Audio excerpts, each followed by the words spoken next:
বাংলাদেশের পরিবেশ নিয়ে যখন চারপাশে উদ্বেগ বাড়ছে, তখন একটা নতুন আলো দেখালো এসএমই ফাউন্ডেশন আর জাতিসংঘ শিল্প উন্নয়ন সংস্থা ইউনিডো।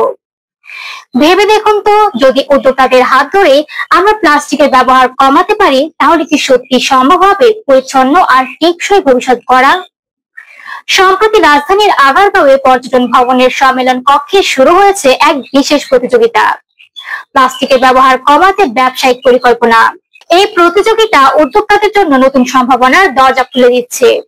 শুধু পুরস্কার নয়, বরং দেশকে প্লাস্টিক দূষণের হাত থেকে বাঁচাতে উদ্ভাবনী সমাধান খোঁজাই হচ্ছে এর মূল লক্ষ্য। উদ্বোধনী অনুষ্ঠানে প্রধান অতিথি ছিলেন এসএমই ফাউন্ডেশনের চেয়ারপারসন মোহাম্মদ মুশফিকুর রহমান। সভাপতিত্ব করেন প্রতিষ্ঠানের ব্যবস্থাপনা পরিচালক আনোয়ার হোসেন চৌধুরী। সেখানে বিশেষ অতিথি হিসেবে উপস্থিত ছিলেন পরিবেশ, বন ও জলবায়ু পরিবর্তন মন্ত্রণালয়ের উপসচিব সৈয়দ শাহজাহান আহমেদ, জাতীয় প্রকল্প পরিচালক ডক্টর আব্দুল্লাহ আল মামুন, ইউনিডো বাংলাদেশের কান্ট্রি রিপ্রেজেন্টেটিভ ডক্টর জাকিউজ্জামান এবং বিশেষজ্ঞ মোহাম্মদ মাহবুল ইসলাম। স্বাগত বক্তব্য দেন উপস্থাপনা পরিচালক মোহাম্মদ নাজিম হাসান সাত্তার। প্রতিযোগিতার নিয়মও বেশ আকর্ষণীয়। দেশের বিভিন্ন প্রান্ত থেকে উদ্যোক্তারা এতে অংশ নিতে পারবেন। প্রাথমিকভাবে নারী, শিক্ষার্থী, গবেষক, বেসরকারি সংস্থা আর বর্জ্য ব্যবস্থাপনা খাতের উদ্যোক্তাদের অগ্রাধিকার দেওয়া হবে। প্রথম ধাপে 25 জন উদ্যোক্তা নির্বাচিত হবেন, আর প্রত্যেকে পাবেন 1 লাখ টাকা পুরস্কার। এখানে শেষ নয়, এই উদ্যোক্তারা মেন্টরশিপ প্রশিক্ষণ নেবেন, যেখানে আরো 7 জনকে বাছাই করে দেওয়া হবে অতিরিক্ত 2 লাখ টাকা। আর চূড়ান্ত পর্বে থাকছে সেরা 5 উদ্যোক্তাদের জন্য 3 লাখ টাকা করে পুরস্কার। সব মিলিয়ে উদ্যোক্তাদের জন্য বরাদ্দ থাকছে 54 লাখ টাকা। এসএমই ফাউন্ডেশনের চেয়ারপারসন মোহাম্মদ মুশফিকুর রহমান অনুষ্ঠানে বলেন, বাংলাদেশে প্লাস্টিক ব্যবহারের হার ক্রমেই বাড়ছে, কিন্তু বর্জ্য ব্যবস্থাপনায় দক্ষতার অভাবে দূষণ মারাত্মক আকার ধারণ করেছে। 2020 সালে বিশ্ব ব্যাংকের এক প্রতিবেদনে দেখা গেছে, বাংলাদেশে বছরে প্রায় 9,77,000 টন প্লাস্টিক বর্জ্য তৈরি হয়, কিন্তু এর মাত্র 31% পুনর্ব্যবহার করা সম্ভব হয়।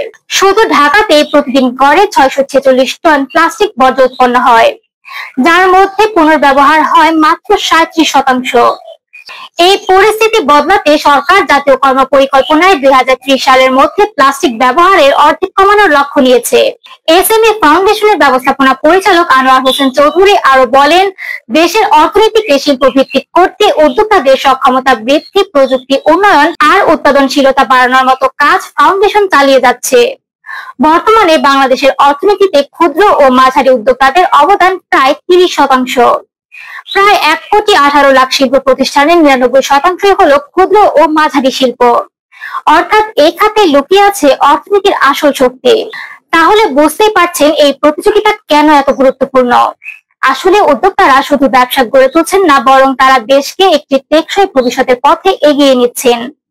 যদি নতুন কোনো ব্যবসায়িক ধারণা প্লাস্টিক ব্যবহার কমাতে কার্যকর ভূমিকা রাখতে পারে, তাহলে একদিকে যেমন পরিবেশ রক্ষা হবে, অন্যদিকে বাড়বে উদ্যোক্তাদের বাজারে টিকে থাকার সুযোগ।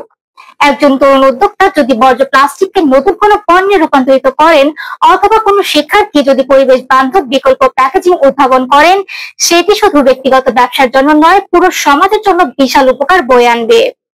আর এই প্রতিযোগিতা সেই স্বপ্ন দেখার চেষ্টা করার আর সফল হওয়ার সুযোগ করে দিচ্ছে।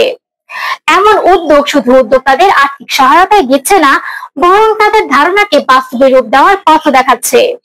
আর মেন্টরশিপ প্রশিক্ষণ থাকায় তারা শিখতে পারবেন ব্যবসা পরিচালনার আধুনিক কৌশল, প্রযুক্তির ব্যবহার আর বাজারজাতকরণের কার্যকর পদ্ধতি।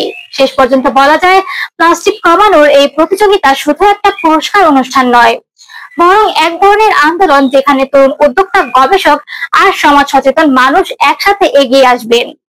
লক্ষ্য একটাই, বাংলাদেশকে পরিচ্ছন্ন, সবুজ আর টেকসই দেশে রূপান্তর করা।